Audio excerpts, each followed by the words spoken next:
The reading, past, future.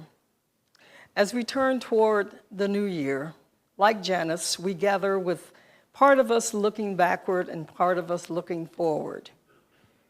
We take a final glimpse of the past year and reckon with all that is held for us. The new year calls us forward, filled with mystery. What parts of our lives, what things, ideas, people, ways of living have become obstacles to our becoming our authentic selves? The people we want to be. What's getting in the way of our living as fully as we'd like? Making a choice to start anew has its own energy. It's a promise you make to yourself.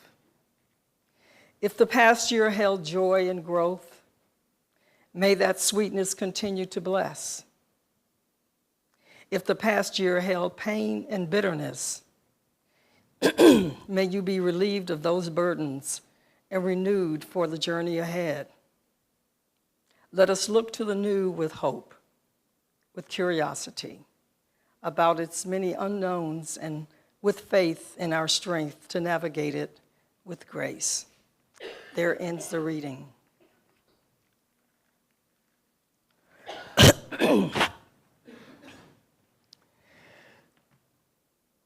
The beginning is now. To new beginnings.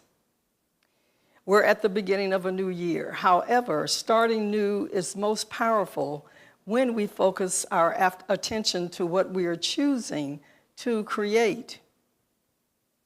Whether it's by giving back to the community, learning a new skill, or expanding our circle of friends. A new year is the perfect time to spark positive change. As part of the human condition, life is always filled with both joys and sorrows, errors and achievements. But this is a time for reflecting on what you want to leave behind as you move forward through the coming year. By giving all of our attention to the unwanted aspects of our lives, we allow what we resist to persist. We need to remember to leave enough room in the process of new beginnings to be kind to ourselves, because it takes time to become accustomed to anything new, no matter how much we like it. While there's magic in new beginnings, G.K. Chesterton informs that the object of a new year is not that we should have a new year, it is that we should have a new soul. The habits we develop are powerful things, according to Gandhi. Our beliefs become our thoughts become our words become our actions become our habits become our values, and our values become our destiny. It's always difficult whenever we make the effort to free ourselves of a behavior or a habit we no longer need. We're often surprised to find ourselves missing the old patterns as we would a familiar friend. Many habits begin as a way of avoiding feelings that are extremely uncomfortable. So it makes sense that letting go of the behavior means, for a time, a fair amount of discomfort. The same is true of habits that we have developed over time that we are ready to release. Just knowing that this is hard and having compassion for ourselves as we work through this process can help us to stay the course when we feel the urge to backtrack. This sounds counterintuitive because we think we should instinctively gravitate toward that which is good for us. And yet, it makes a lot of sense because we're creatures of habit and are driven by our emotions, and as logical as we believe, and we're not as logical as we believe we are. Pain drives us one way and pleasure drives us another. And at the end of the day, we'll go to great lengths to avoid pain. That's why we gravitate to people, places, and patterns of behavior that make us feel comfortable.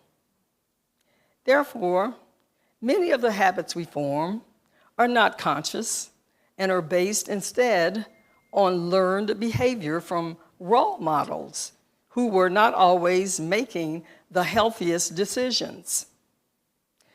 Experts agree that there's no typical time frame for breaking a habit, and the right recipe is going to be a mix of personality, motivation, circumstance, and the habit in question. The question is, what's the motivation? Why change? People who want to let go of a habit or behavior for reasons that are aligned with personal values will change the behavior faster than people who are doing it for external reasons, such as for money or some other external reward or pressure from others telling them to do so. Many years ago, I was a smoker, and I had smoked for a long, long time. And that was back when I was still active in the Catholic Church. So when Lent came around, I decided I'm going to give up smoking for Lent. And 40 days later, I no longer wanted to smoke, despite anybody having told me that I needed to quit anyway. But that's what happens when you decide and you have motivation for something that you want to achieve. When it's driven by internal values, it's sustainable. If not, it will fade quickly.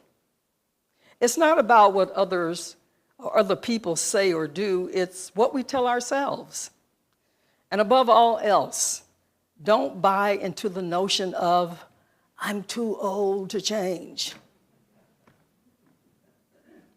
If you're trying to integrate the ability to become more present in your daily life, choose what you want to practice.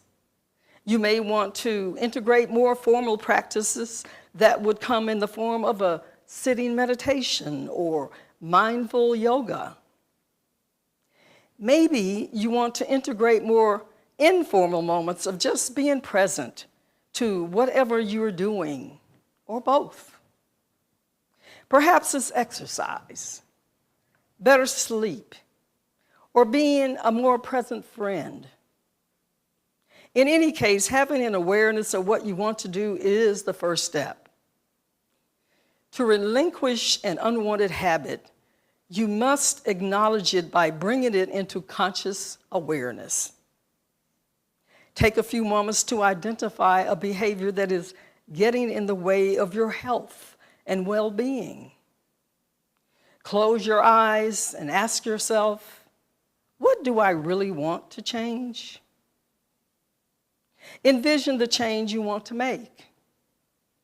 If your goal is to eat healthier, envision yourself getting rid of all the junk food in your house.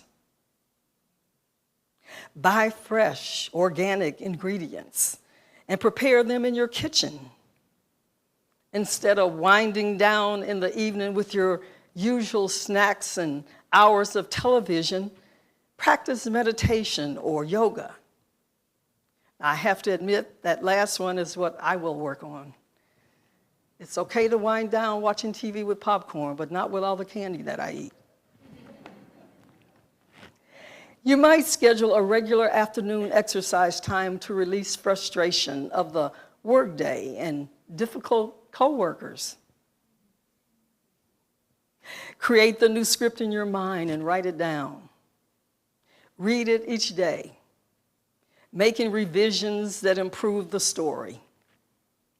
In time, a healthier pattern can be established, and the yearning for the old ones will disappear.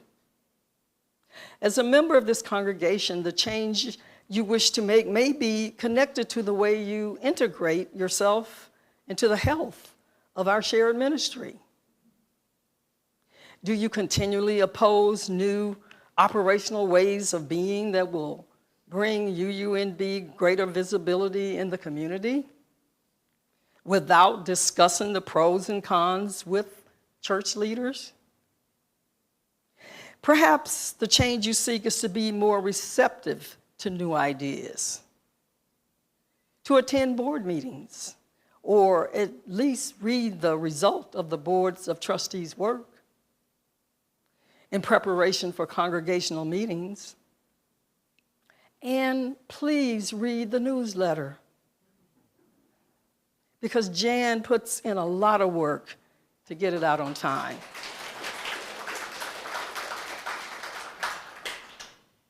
Perhaps this is the year you drop in to see how Jessica keeps the children interested in class preparations. Eventually, the instinct will be to reach for things that will make life better, and the longing for positive change will form the basis of a new habit. However, the only way to get to this new place is to endure a little discomfort, which is a challenge, because our bodies, hearts, and minds always need time to adjust to a new way of doing things. Jack Canfield, author of Chicken Soup for the Soul, and How to Get from Here, Where You Are, to Where You Want to Be, informs that most everything that we want is just outside our comfort zone. However, the good news is that we are nearly always capable of doing something else when we are aware of the behavior and are sufficiently motivated to change. There's an old saying that asks, how do you eat an elephant? And the answer is one bite at a time. Set simple goals, take them step by step, and make them repetitive.